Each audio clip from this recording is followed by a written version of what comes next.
Alrighty,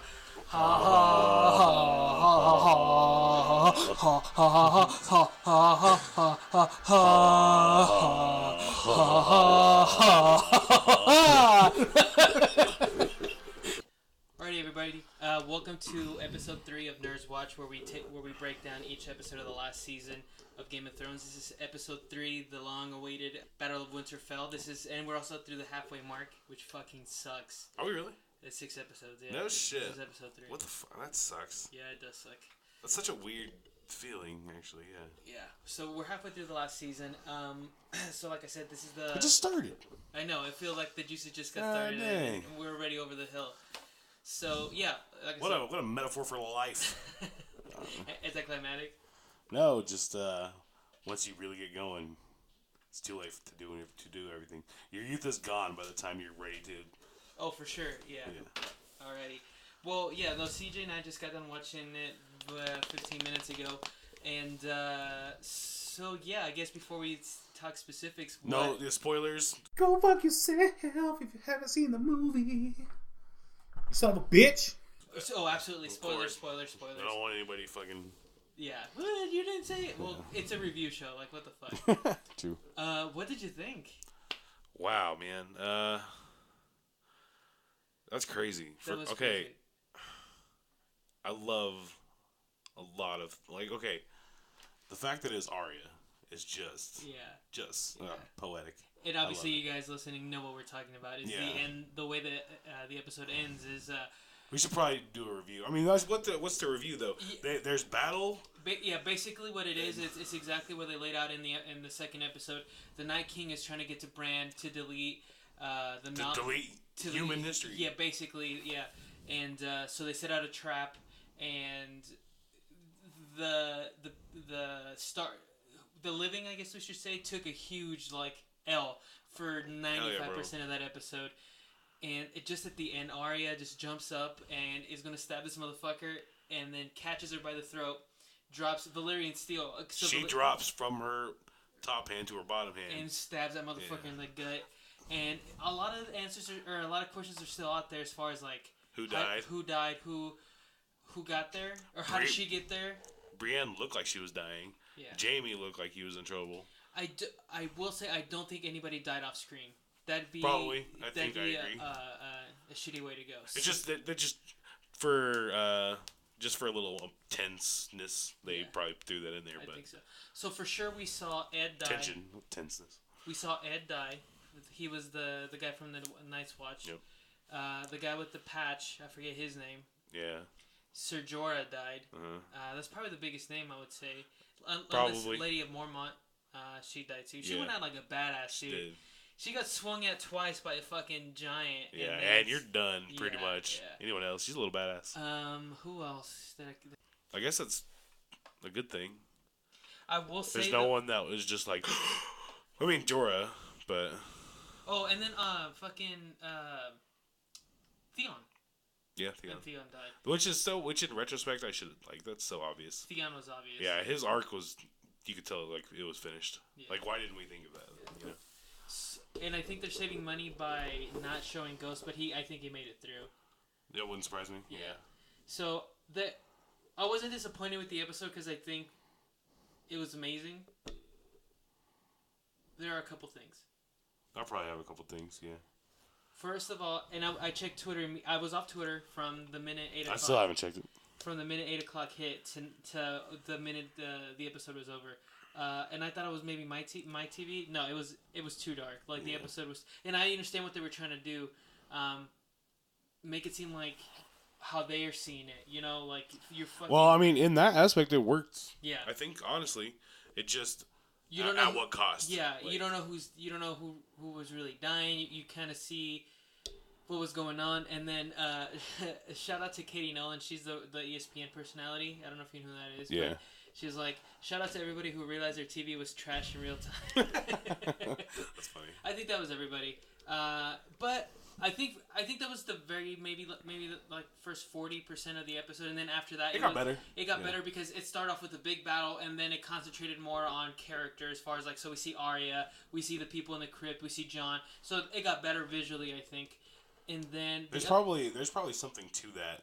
Just the idea that it was shot in like whatever technology is available. Yeah. And we're all trash and fucking have shitty. It's gonna be the same thing. Oh, I'm sure that episode's gonna be crystal clear in like 10 years or no, whatever. yeah, we'll probably maybe like 4K. I don't know.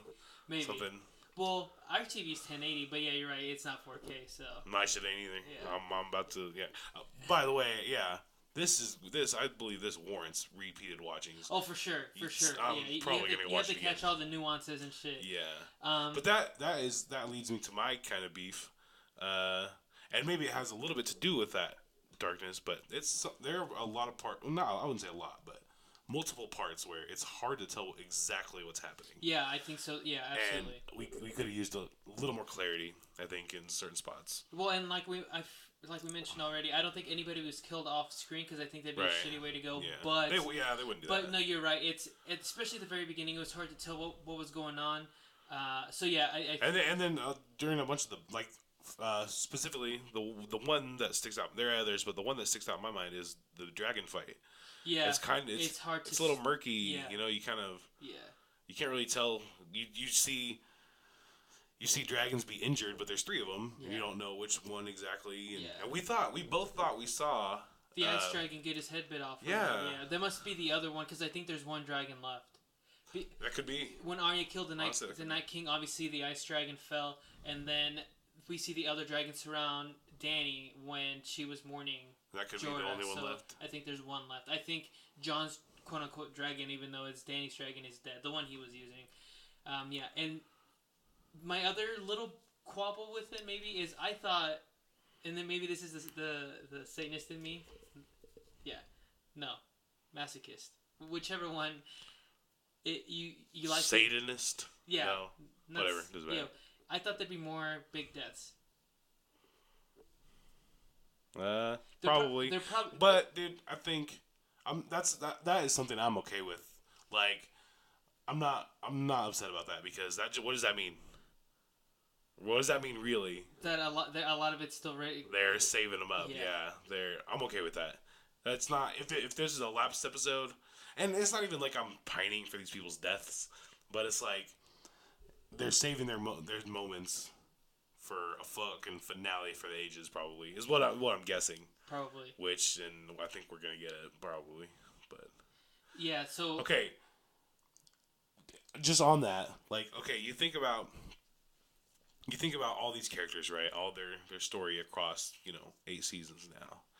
So what's gonna be more emotional for us as like a one-on-one fight rather than like in a group of people? Well, not only that, but against who? It's family ties. Cersei, that's right. Absolutely there's also just backstabbings and all these different lines are crossed instead of just like you said, a massive horde just randomly.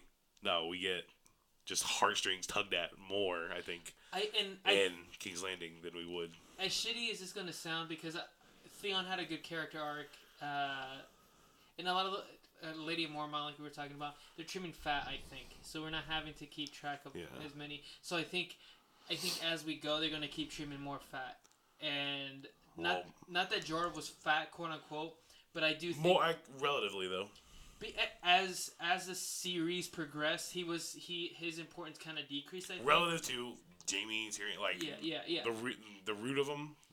Yeah, so I think that's what it is, and of course the best way for Jorah to die is at the side of Dany defending her. So, and CJ pointed out the first time that she's picked up a sword all season. Yeah, so. all series. Yeah, that's the first time she's ever fought for herself. I don't think we're gonna get any answers for the Night King as far as like who he was. I don't think it's gonna be important now that he's dead. I really think too much was made on that because I saw a bunch of stuff on social media and stuff. I think it was just a dude. I don't think the writers were prepared for the idea that they needed to make him someone. Yeah. It's because he's enough by himself. We live in a day and age where everything has to be answered.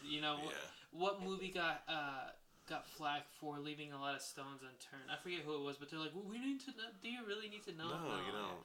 Because we saw this. He's cool enough by himself. He doesn't need the extra. I agree, and then we saw in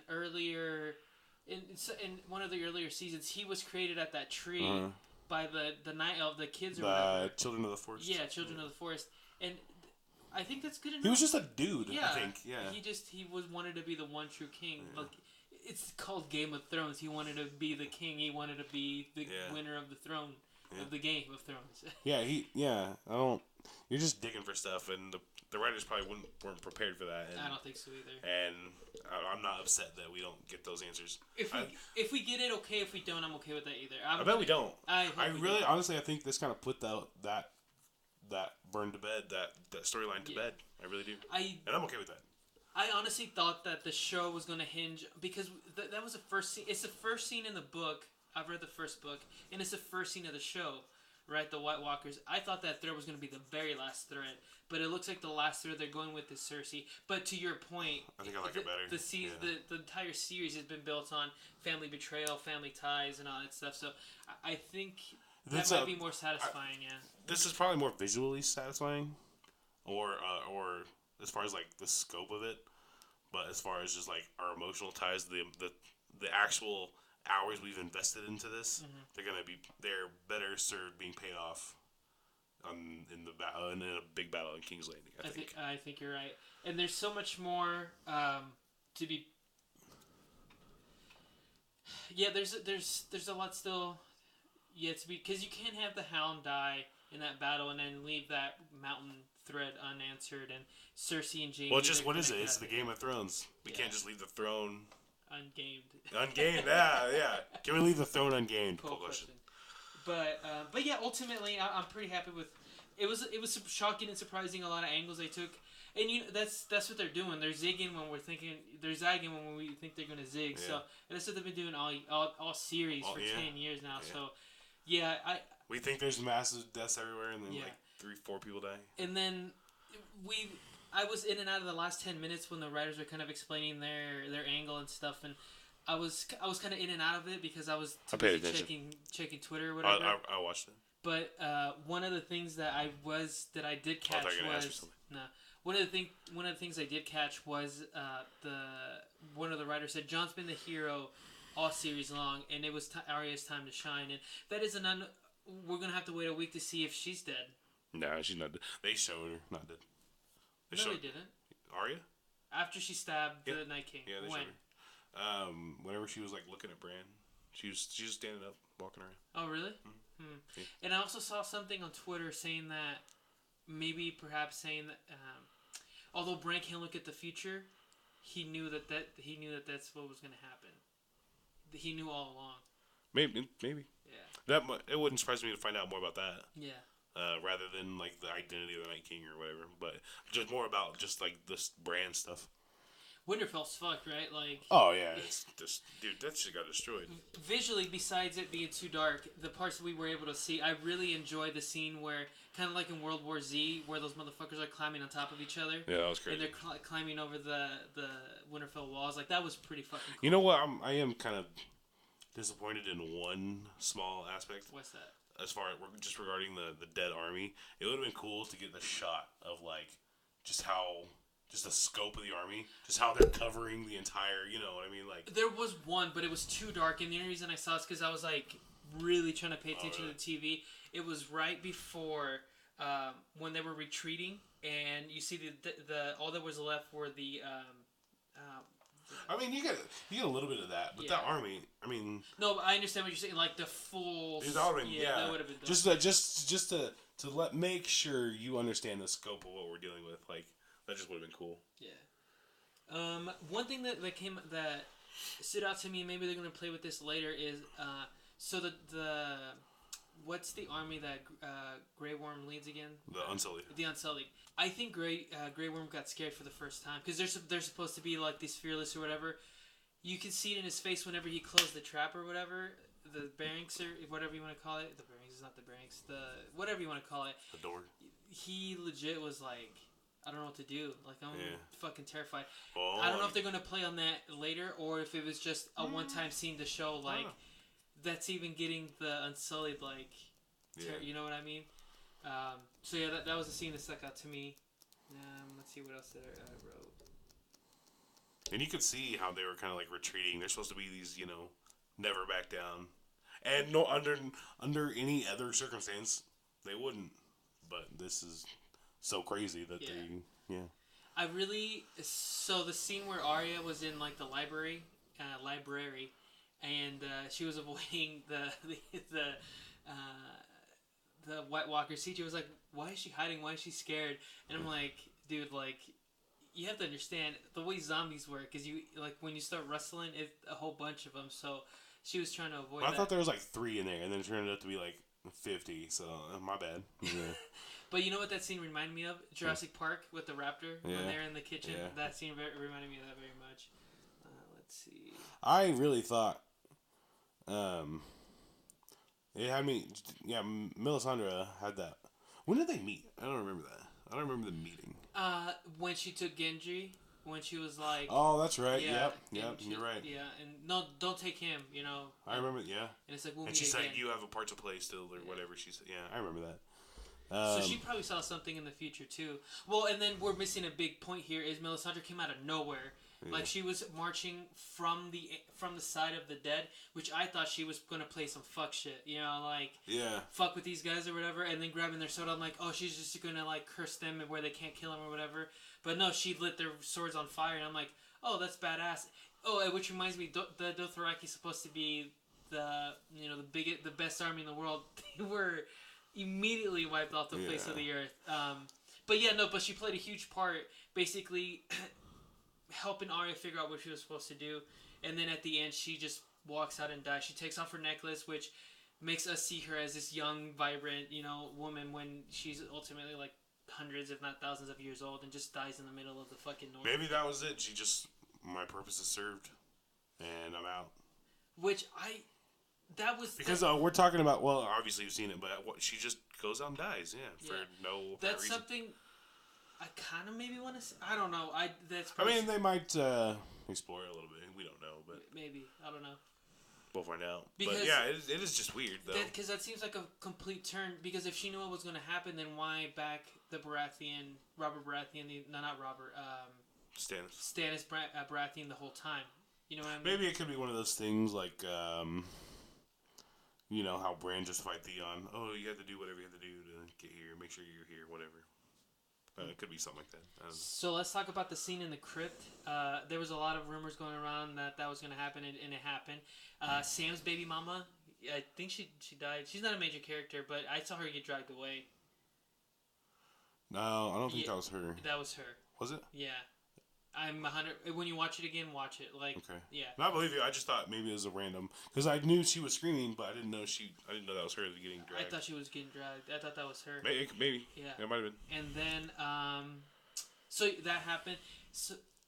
So we see all the Starks bust out of the catacombs or whatever you want to call them, the tombs. I for sure thought I was gonna see Ned Stark, but we didn't see that. I'm kind of glad. Yeah, me too, because I don't want to remember him as a White Walker. And then the one scene that kind of was like, oh shit, are they fucking suicide pact in it? Was Sansa and I thought I knew what they were doing, but we didn't really get to see any of that though, which is weird.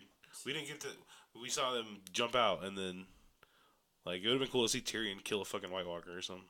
I think they were alluding. And by the time they were done, by the time we got back to them, Arya had already done her thing. I think they were alluding to the prior conversation they had where they said the only way we can be heroes now is staring the truth in the face, as far as like we're useless in this. So I think they were kind of looking at it. It's like, okay, well now we have to be heroes. Like now we have to lead the charge. They waited long fucking enough. Like a bunch of people died while they were sitting there, like gazing into each other's eyes. But whatever. I thought. I don't know. This would have been probably too comic booky, probably. But I thought an arm was gonna pop out because they were sitting behind a fucking. Yeah, you're right. No, you're right. Yeah, that's exactly what I was thinking too. And grab one of them. Yeah. No, it's just because we were. I don't know. And that's when I thought if Ned was gonna pop out, like that was gonna happen. Yeah. You know, Sansa sees her dad, but I'm glad they didn't. But you're right. It's too everything as it is. Everything was too. This entire series has been too convenient. You know, if something happens, and that would have been too convenient. So I understand. Let's see. I liked the dynamic of Jon and Daenerys as far as like, so last episode Daenerys found out that they're basically aunt and uncle, and I guess the fucking part is secondary to that, whatever, but they knew what was at stake, So it's like we're not gonna deal with that now. Like let's fucking let's deal with this now. It is kind of cool to see. I mean, obviously this war propelled them in that direction, but it is kind of cool to think that. I mean, incest aside, their love is so powerful that it can transcend these petty or relatively petty. Well, and I'm sure that's going to come to head though. Probably. Now that they're headed south. But you're right though. It is a cool dynamic that they have. And would it surprise you to find that they like work it out? Actually, it probably would, just because it wouldn't be as dramatic. No, because we're supposed to. I know we're looking at this at the lens of like our society, and you look at maybe their society, and even then because like Cersei doesn't want anybody to find that her and Jaime are. Well, I think nephew and aunt are different than brother and sister. I still it's still probably frowned upon. Okay, so let's look at it this way. Let's say they're okay with it, but now we got to look at the political and family kind of dynamic to that. The Starks aren't going to want him to be with the Targaryen, and then he's a Targaryen. Well, he's not a Stark. Either way, then they're not gonna like that. Even though they tough. Yeah, I know. It's just politically, it's not gonna work out for him very well. It's gonna be weird, huh? Yeah. We'll see how that goes. We'll see how it goes. They lost a lot of people, so there might be like 4 people left. Yeah, they might not give a shit. We saw the previews for the episode next week, and it's like they're marching down to the south and taking on Cersei and her army. Like they're down to like 10 people, and they're supposed to take on the Lannister army. The King's I army. don't know. So, I don't know. We'll see. It's gonna be weird. Which we might have It obviously won't be as big as this episode because this was flaunted as the biggest battle scene ever. It was pretty fucking big. It was the entire besides the first like 10 minutes of like. A lot of that was CGI budget, I think. No, for sure, but I still think we have another big battle in front of us. Yeah, but not as big as that one, obviously, like we were saying. But we still have another one for King. And it's gonna be more personal. For sure. Which I'm here for that. That battle probably is what they're waiting on for some more major characters. Probably some Hound versus the Mountain action. Some Jaime and Cersei. Probably some Bran. Whatever his name is. Bronn. We haven't seen Bronn since the first episode. Yeah, so. probably some Bronn on Jaime and Tyrion action. Yeah, it's gonna be cool. The Hound was kind of a bitch. Obviously, he's scared of fire, which he makes him useless. Well, his I wouldn't say he's a bitch. He's just like I feel like his stuff, his whole thing is just he's rooted in like logic, kind of, and that's kind of how he's always been. Well, he's afraid of fire, though. That too. Probably played a part, but like any logical brain would look out at that situation and say, "What the fuck are we even doing?" Like that kind of make that what do you call that? That worked for me as far as his character because he's like, always very logical. Like we're not gonna beat him. Like what the fuck are we doing? What the fuck? Well, and then he kind of snapped out of it when Eye Patch Man was like pointed. Yeah, he's like, well, look at her, what she's doing, and he's like, oh, you're fucking right, Yeah.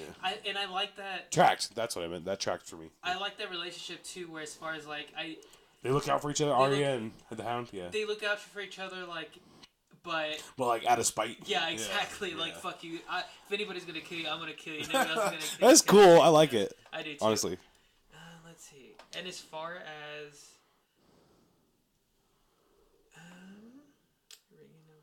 What I'm wondering. Oh, sorry. Go ahead. Another. We'll hold on to that thought then. But another. Well, it's not that important. Another scene that had me like, of course this would happen is when he. Well, and it kind of goes to the crypt. But the Night King legitimately raises all of the dead. And it's like, of course he can do that. Like, why didn't we think of that? I didn't know. Okay, what my thought was, all the dead would be added to the war. And like you said, we had it planned out that they were going to just lose and retreat back to the south. I guess I don't know how you outrun the dead army now that I talk it out loud. Yeah, you can't. But that's what we were thinking was everything was going to end in King's Landing or south anyway. But no, they didn't. I don't know. Didn't quite happen. And then, CJ, you kind of mentioned this earlier when we were watching the show, but I'm no general. Like I'm not no Dwight D. Eisenhower, but when they lit up the pikes or whatever you want to call them, the trench is what they call it. Yeah, the trench. You would think that they would put one of them around them as a barrier, right? Like that's what we were kind of talking about. Yeah. And then I thought you would bring the fight. You wait for them to bring the fight to you instead of you going out to them. I think it's all written, but to me, military wise. Actually, I saw a tweet. Apparently, because last week they had the battle plans all laid out and everything, like on that big map or whatever. Apparently, one of our generals in the military looked at it and he's like, "That's a terrible battle plan." Like he wrote an article about how bad his battle plan is. Yeah, I didn't read it, but I kind of want to. Well, not now because they were destined to lose anyways because they were so outnumbered. But don't make it so easy on them. Yeah. You know what I mean? You're sending out the deadliest force on whatever planet they're on, and you're sending them to no man's land. It's crazy. Yeah, you're right. Dude, I watched this History Channel documentary years ago, and I know about the something in Anvil. Basically, what it is you wait for the charge, you take the charge, and then you surround them from the back flank. You flank them, and then you surround them. You can't flank an entire army. Well, no, I'm saying not that army. No, I'm saying the Dothraki. That's what they were headed into. The entire army. Oh yeah, for sure. No, I agree completely, 100% on that. Thing, and then that was really dumb. Yeah, and they were. Yeah. I agree with that. Yeah. And I understand they do it for dramatics and theatrics and stuff like that, but yeah. And it was visually cool. Yeah. You even said that. Yeah. Just to see their fucking flaming ass swords. Oh, that was pretty badass. And I get it, but yeah, no, any. But as far as militaristically. Yeah, it was. So what are you doing? Yeah. So yeah, we're fucking in what amounts to our mom's basement right now, and we think we can do a better job. Well, we probably could because that was terrible. Yeah. So, just saying. What else? I think you're probably right. Yeah. Is there anything else that sticks out to you about this episode? No. I'm just excited to see where it goes. I am too. If they decided to drop this egg, I'm relieved, man. What a weekend, right? Yeah. I'm actually, you kind of said, and maybe you've reverted now, but you were you didn't like that there were so many big deaths. I'm relieved. I wasn't really looking forward to having too many characters die. I just thought there'd be more. That's it. Fair enough. But I'm okay with there not having. When Arya was in danger that whole time, I was like, dude, I ain't trying to. Fuck this. I was really nervous the whole time. I hated it. But so I guess we'll leave on this. The big question is, how do you think Arya got there? So that's what I was wondering. So I think from what the conversation that her and Melisandre were having, so because the conversation again that they had 4 seasons ago, it's you're gonna wear many eyes, or you're gonna wear many eyes. I think she said, and she's brown, green, and blue, right? And then something clicked. So I think she maybe disguised herself as a White Walker. I think, doesn't that take time? I guess I don't know how it works. Maybe it's fucking just magic. I don't know. Well, I mean, she's super detailed when she was one of the Freys, Yeah, but I guess I just assumed she had time to prepare that. And doesn't she have to have the? I guess we don't really know how it works. I guess we don't know. Yeah. So I mean, that could happen. We'll see. But I think that's my theory. What's your theory? If they even explore it. I bet they don't. I don't even. It probably doesn't matter, really. I don't even think she's a general. Maybe she was just a White Walker, I bet no. I don't think so. You don't think so? I say that because I think if that were the case, they would have pointed it out. They would have shown her ripping off a face or something, or. I think. Just because that idea is so cool that they would have left it out.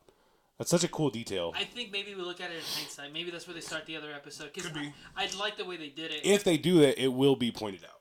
Yeah, you're right. Because I do like the fact that for the way I knew something was going to happen is one of the generals did go like this, or one of the commander, whatever you want to call him, he looked back like something was going to happen, and then after that they pan straight to the Night King, and you see his face, and you see Arya jumping, and I didn't know. I guess in hindsight, I don't know what was running through my mind. I didn't think if she was going to get her or the Night King was going to catch. I thought she got stabbed at first, but then I saw him explode or whatever, and I was oh fuck. When he caught her by the throat, I figured like she's done. Like me too.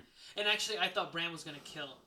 I know that's not his thing, but I thought when the sword dropped, I thought that maybe he was gonna be the one to pokey him, but no, she did it, which she has the skills for it. I was prepared. Oh fuck! I don't want to say that actually. What, for her to die? I was gonna make some sort of analogy to a certain movie that I don't want to spoil for some people that came out this weekend or Thursday. But check out that show on the same feed. Yeah. Anyway, I was prepared for. Well, you see Infinity War. Anyway. Well, we'll give you 5 seconds. 1, 2, 3, 4, 5. Spoiler, go. Okay. So I was prepared for a situation in which the Night King wins. That's what I was mentally preparing myself for. Like Infinity War. Right, and then we have to have some sort of in-game style. Well, that's what I thought too. I thought that they were going to be completely overrun, devastated, and somehow they found a way to get off Winterfell with a handful of troops, and then the main characters that are still worth a damn, and then maybe something somehow fucking who knows. That's what I was mentally prepared for that. Yeah, for sure, and that goes back. And that's what it looked like was damn near about to happen. And that goes back to one of my original points. Is I thought that this thread, the White Walker thread, was going to be the last thread that they dealt with, but I guess it makes sense since it is, like you said, and it is the Game of Thrones that is going to have to be more dealt with in the living than the dead. So. And of course, this is just like the play on the emotion type stuff that these kind of shows do, but like they almost got the gauntlet off, whatever. Yeah. But and he almost got to Bran. It was like she was seconds away. Yeah. And if she didn't do it right then, it was over. Yeah. So it was written convieniently for her. But it's all the better, man. That they do that shit because it works. It works. Another last point before we close this off is she would have to have done something sneaky because there was an entire that's what I'm thinking. There was an entire army of. But dude, she's a badass. So let's just leave it at she's a badass. We'll see what happens next episode. Which I'm comfortable leaving it at she's fucking Arya and she can do whatever the fuck she wants. Absolutely, yeah, I'm absolutely comfortable with that. I'm comfortable with them not turning every stone, and for us to kind of think about what works best for us. I agree. So this was. These writers are doing fine enough job without us. Yeah, exactly. Dude, no, okay. Last thing is somebody on Twitter was saying like, this is more Endgame, and this kind of goes with Game of Thrones too. They tweeted out like, can you imagine the manic episodes and just like your mind has to work to write a script for Infinity War and Endgame. All those characters have dialogue, set up scenes, like all that, and then people in the comments were like, "If you give me enough time, I could." No, you couldn't, dude. No, you absolutely couldn't. You couldn't do that. No. These people are paid millions of dollars to do stuff like this, and it goes with Game of Thrones. Like they've yet to let us down in a big way. And they know what they're doing, so I'm excited to see. We have 3 episodes left, So even George R. Martin doesn't do it by himself. No, he doesn't. I know that for a fact because there's some guy who keeps like a insane amount of detailed records of everything. Like he's just some dude on Twitter, but he keeps like entire maps and he has pins in all of them and where everybody is and dates for everything. Like he's mapped this fucking thing out more than George R. R. Martin has. And George R. R. Martin, when he's writing, calls that dude up sometimes and asks him for like dates and shit. Really? Yeah. Fuck. So even the best guy who gave us the shit can't do it. Yeah. So Steve on Twitter is gonna go fucking okay. No, if you do, I want to watch it, but you're probably not gonna. Yeah. So. And honestly, the best thing about George R. R. Martin not being done with the books is we're gonna get a second ending to this. You are. I ain't reading that shit. I'm audiobooking that shit. How can you not? Because I watch the show, it's better. Fuck it. No, if the ending is better in his books, come on. I don't know. You tell me. You do it and you tell me if it is. Okay. All right. With that said, this is the end of the 3rd episode of Nerd Watch, where we take a breakdown of the last season of Game of Thrones. This will be on the same feed as the regular Nerd World Order feed. In the feed prior to us is the Endgame review, which spoiler warnings, we watched. But yeah, that's on the feed too. So it was a crazy weekend for nerd shit. So if you watched Endgame and if you watched this last episode, of Game of Thrones, make sure to give us a listen. Donate on Patreon, donate through PayPal at nerdworld2@gmail.com. They can find us on Twitter I am at CJMFA. at St. _Able45. You can find us on Facebook personally. You can find the show anywhere you find podcasts: Libsyn, Stitcher, Apple Podcasts, Google Podcasts, any aggregator, podcast aggregator. Go ahead and listen to us and give us a review, 5 stars on Google or on iTunes, and we would really appreciate that. Give us a shout out to your friends. This is fun. So yeah, what did you think of the episode? Let us know in the comments wherever you listen to this, or on Facebook or Twitter or whatever. But I think for now that's the end of our Nerd Watch. See you guys next week. Bye.